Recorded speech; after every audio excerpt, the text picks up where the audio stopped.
Rahasia tergelapku, kisah pengkhianatan dan keinginan seksual, saya di sini hari ini untuk mengakui rahasia tergelap dan terdalam saya.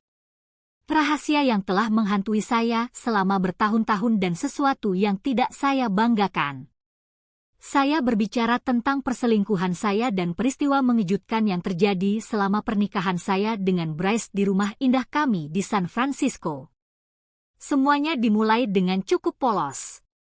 Gavin, sahabat terbaik Bryce dari masa kuliah, sering datang untuk makan malam, dan kami semua bersenang-senang. Tetapi seiring waktu, Gavin dan saya mulai mengembangkan perasaan satu sama lain. Kami saling curi pandang, menyentuh lengan satu sama lain, dan akhirnya, kami memulai perselingkuhan penuh gairah. Seks itu intens, penuh gairah, dan menguasai segalanya.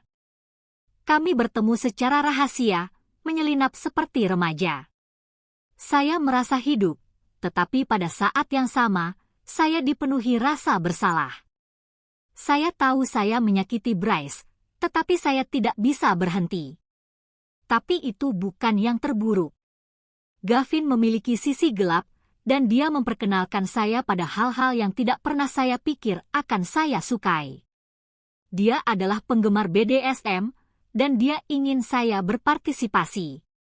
Awalnya saya ragu-ragu, tetapi dia perlahan-lahan meyakinkan saya untuk mencobanya. Saya malu mengakuinya, tetapi saya kecanduan. Rasa sakit, kesenangan, kendali semuanya begitu memabukkan. Gavin mengikat saya, memukul saya, dan melakukan hal-hal yang tidak pernah saya pikir akan saya izinkan. Tapi saya melakukannya, dan saya menyukai setiap menitnya. Kami melakukan hubungan bertiga dengan wanita lain, bahkan dengan pria.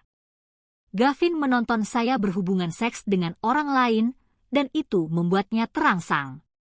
Saya adalah budak seksnya, dan saya menyukai setiap menitnya. Tetapi ketika Bryce meninggal mendadak dalam kecelakaan selancar di Malibu, saya hancur. Saya merasa bersalah, malu, dan sendirian.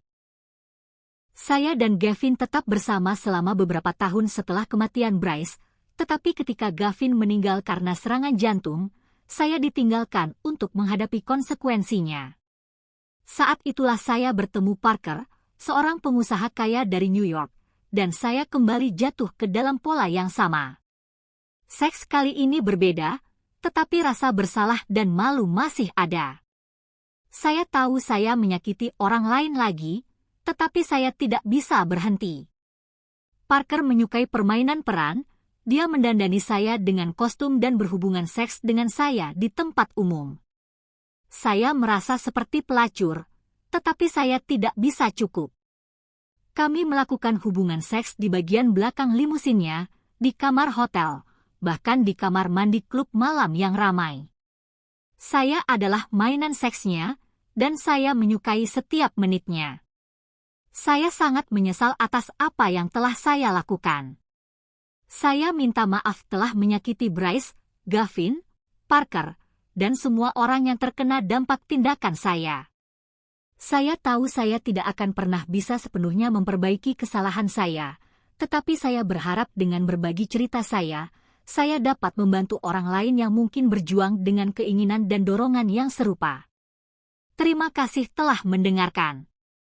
Berlangganan saluran kami dan klik lonceng notifikasi untuk pengakuan baru.